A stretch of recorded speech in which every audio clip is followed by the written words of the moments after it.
What's going on, everybody? It's Dylan from Redline here, back with another video. Behind me is my new to me B8 S4 6-speed manual, and it was probably the cheapest one in the country that's running and driving. So without any further ado, let's hop right into this one. I was built to last with the webs I'm weaving. I could change the past, I'm all achieving. Got my foot on the gas, never stop competing. If you break my glass, then this life's gonna end. I wanna be the best in the game, invest in my name. Check no restraints, I'm obsessed with the pain. I ingest, I retain, assess and I change. Possessed by the thought I'll be free one day from society's restraints. Money, clout and fame, mud, disease, a plague. We all love to hate, have to. So if you're new to the channel, welcome. I'm Dylan from Redline. I am an enthusiast of all types. I have this now manual B8 S4, big into B5 S4s. I have a Turbo K Series Miata, Turbo Fox body. The list goes on and on. If anything like that sounds like it might float your boat, feel free to subscribe and stick around and stay tuned. Now for the reason that you guys clicked on the video, meet my sub $5,000 B8 S4 with a 6-speed manual.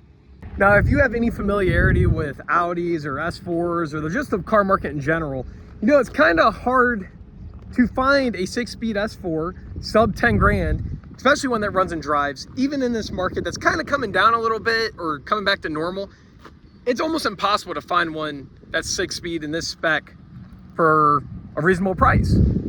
I'm here to tell you it is very much possible. I paid $4,500 for this thing. Now, obviously, it's not going to be a perfect car for $4,500. Probably has a little bit of miles, but let's go over this car. These cars are honestly the best daily drivers for the money, especially in a 6-speed. You get all the fun and whatnot, but also reliability and Audi luxury. So, best of all worlds. Cool thing about this car, no warning lights on the dash. Obviously, the parking brake's on because of the e-brake, or the light's on because of the e-brake, but no check engine lights, none of that jazz. And she's sitting at a nice ripe 193,000 miles. Now, one thing that I am very much proud to admit is I am not scared of high mile cars. Some of my friends joke around and call me the high mile henchman. I will take a high mile car with maintenance records any day of the week over a lower mile car with no records and has been beat on, whatnot.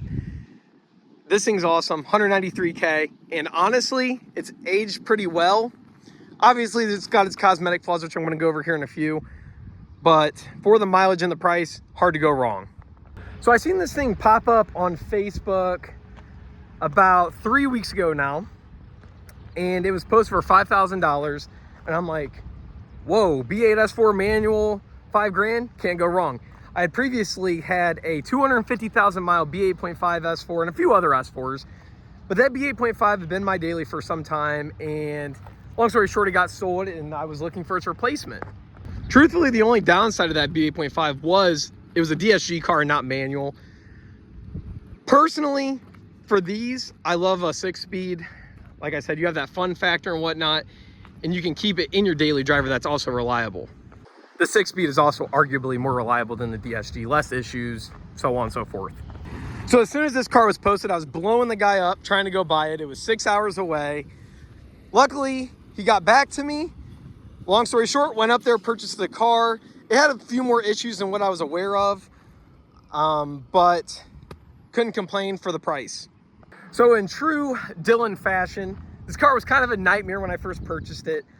When I was on the test drive, I mean, for like 30 or 40 minutes, just seeing if it overheated, if anything acted out of sorts, and everything was fine. Until I went to load it up on the trailer and the clutch kept sticking. So typically when that happens in these cars, it's usually the slave goes bad and you're supposed to replace the slave, do the stainless clutch line and all that jazz all at the same time.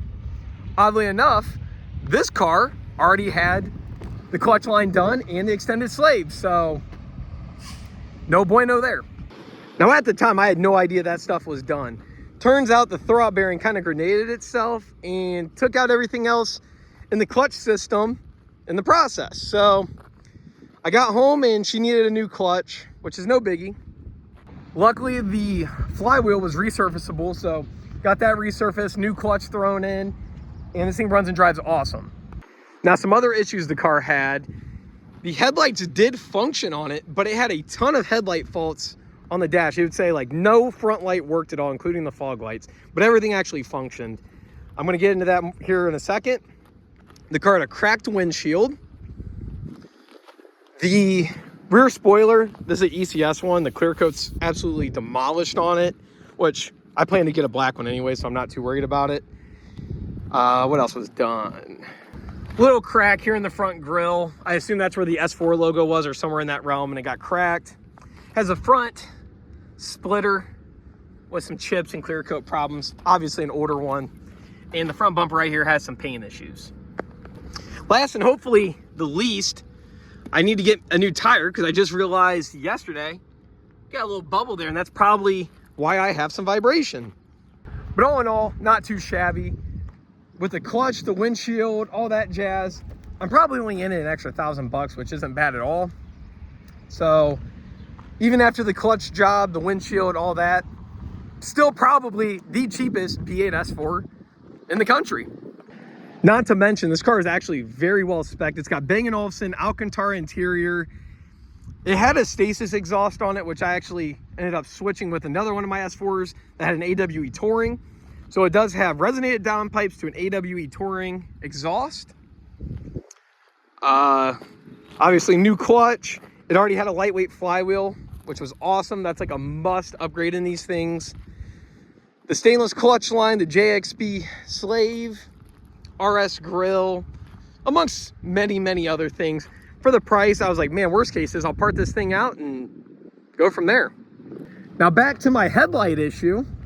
Come to find out, long story short, this thing had an electrical issue somewhere. We're still relatively in the process of figuring it out.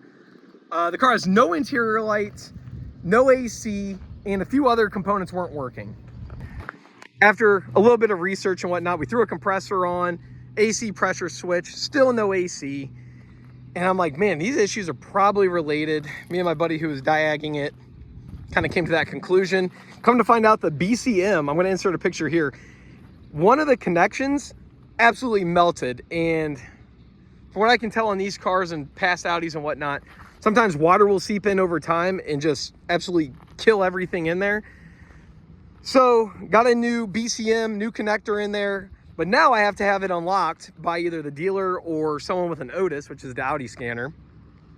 And yeah, so currently still without AC, without interior lights, and without a few other things. The headlights now work, the fog lights now work. Well, they always work, but no faults. But I have to have that BCM unlocked because it's linked to another VIN.